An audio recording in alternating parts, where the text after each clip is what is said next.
Hola compañeros, compañeras y compañeres todes.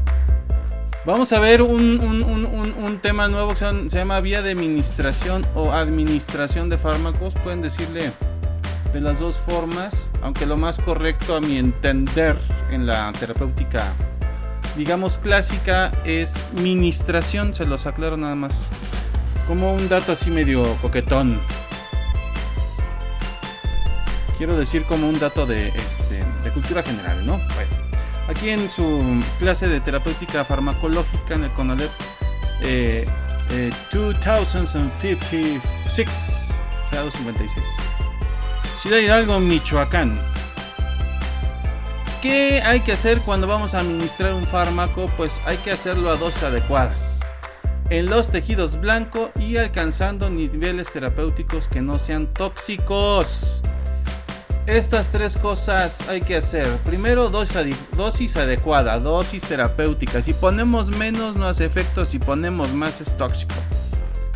Y en los tejidos blancos, que vayan dirigidos hacia el tejido que está dañado y que hay que reparar, o que hay que sanar, que hay que desinflamar, que hay que desintoxicar. En fin, cualquiera que sea el efecto terapéutico de nuestro medicamento. La vía de administración está determinada por varias cosas, principalmente por las cualidades del fármaco. ¿Qué características debe tener nuestro fármaco?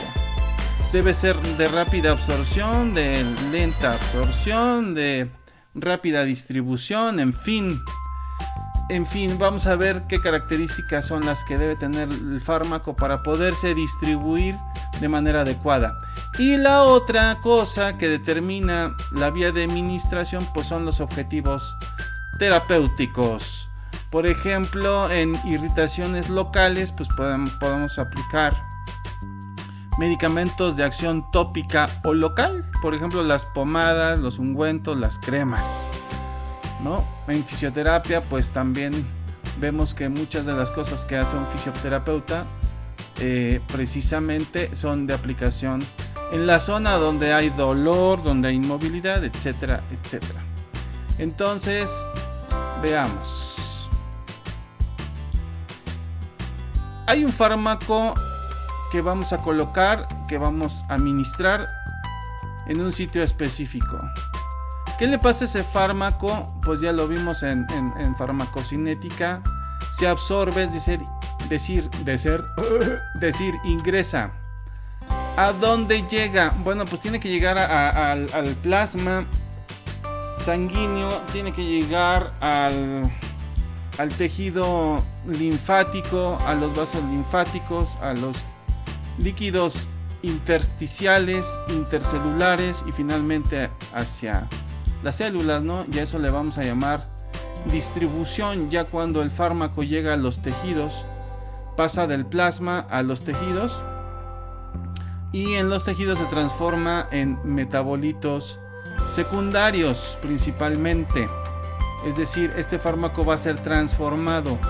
Gran parte de él va a ser absorbido como tal, pero otra fracción va a ser transformada ahí mismo en los tejidos y principalmente de algunos órganos como puede ser el hígado, como pueden ser los riñones, por ejemplo. Finalmente se tiene que eliminar tanto el fármaco como sus metabolitos.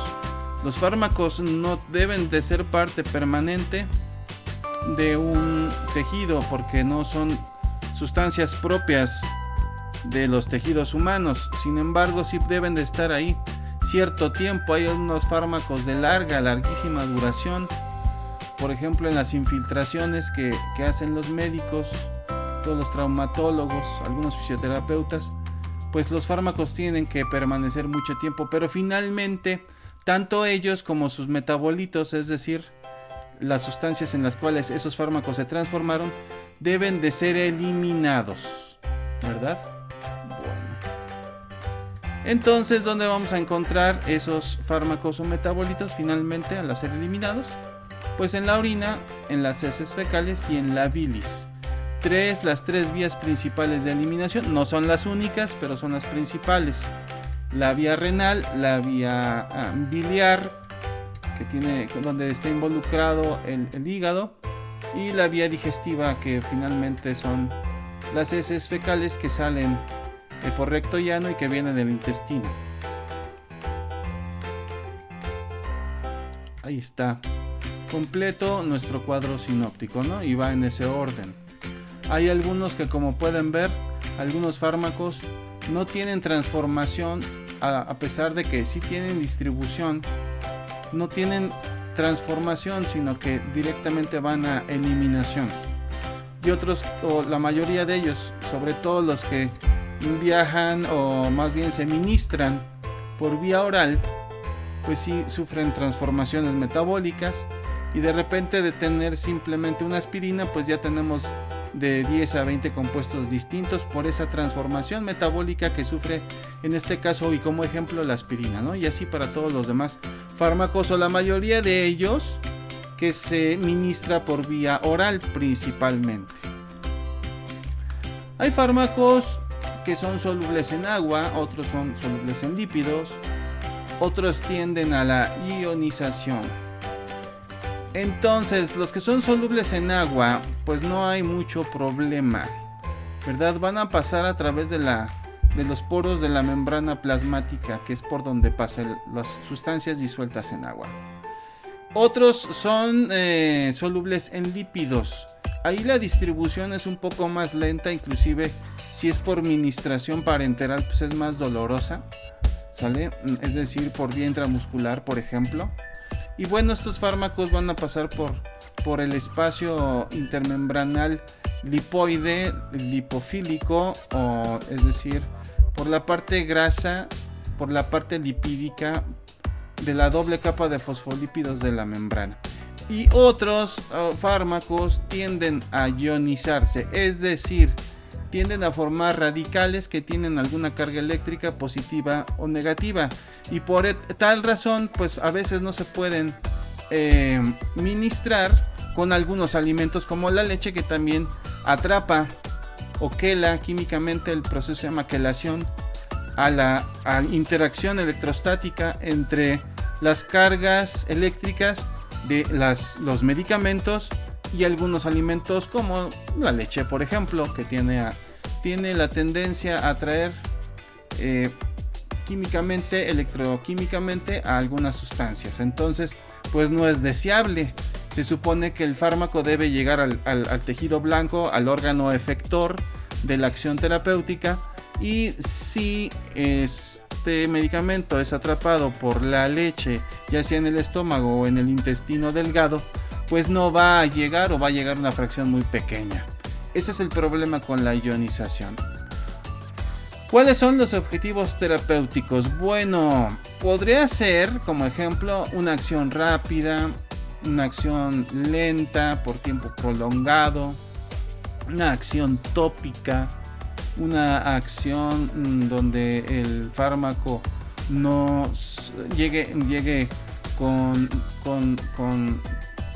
la suficiente rapidez y sin transformarse, como por ejemplo lo implica la vía sublingual. En fin, son varios los objetivos terapéuticos. A veces necesitamos que el dolor se quite de inmediato, a veces necesitamos que la analgesia, es decir, el efecto contra el dolor, dure mucho tiempo, 6, 8, 12 horas continuas. Entonces debemos de saber, como personal médico, como personal de enfermería y como diseñador de medicamentos, pues cuál de las situaciones son las que nos van a presentar estos objetivos terapéuticos para poder ministrar el medicamento adecuado en este caso. Entonces, compañeros, queremos decir que a veces se necesita que el fármaco actúe rápido, a veces necesitamos que sea de lenta liberación, a veces necesitamos que tenga una alta especificidad, a veces necesitamos que el fármaco sea capaz de atravesar algunas barreras difíciles de atravesar, como son las barreras, la barrera hematoencefálica que tiene el cerebro, por ejemplo, ¿sí? Que no es tan sencillo de que los fármacos lo hagan. En fin, por eso hay tantas maneras diferentes de presentar fármacos. Ya vimos píldoras, vimos tabletas, vimos cápsulas de gel, cápsulas granuladas de liberación prolongada, etc. En fin, en cuanto a las principales vías de administración y de las cuales se derivan todas las demás, pues las principales son dos, compañeros, dos. La primera de ellas obviamente es la enteral y la segunda es la parenteral, ¿sí? De manera general son las dos principales. ¿Qué debemos de entender por una y por otra? Bueno, por enteral debemos de entender a la vía oral, y conocerla y practicarla, la sublingual y la rectal. Esas serían las tres vías principales enterales. Parenterales tenemos la intravascular, la intramuscular y la subcutánea. La intravascular a su vez puede ser intravenosa o intraarterial.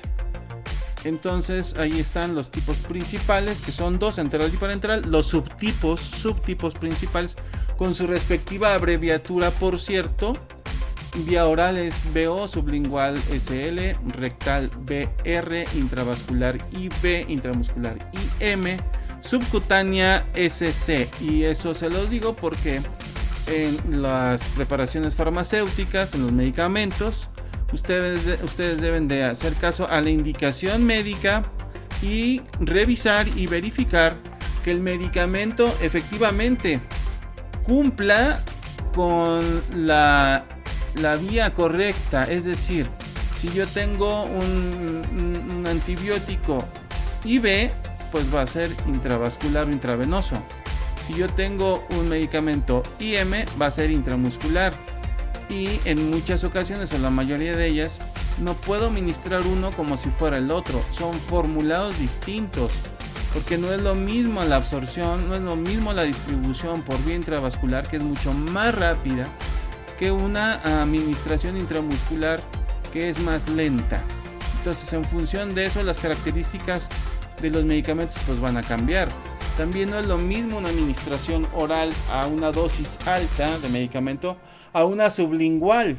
La sublingual por lo regular viene a una dosis menor porque no hay biotransformación, no hay metabolismo de segundo paso que altere las propiedades medicamentosas. Entonces tenemos que estar muy atentos porque podríamos inclusive sobredosificar a un paciente en algunos de los casos de que confundiéramos o no verificáramos bien el etiquetado, no conociéramos las abreviaturas que corresponden a los diferentes tipos de administración, en el caso tanto de las enterales como de las parenterales. Y en el próximo video pues vamos a ver la vía enteral, compañeros. Bye.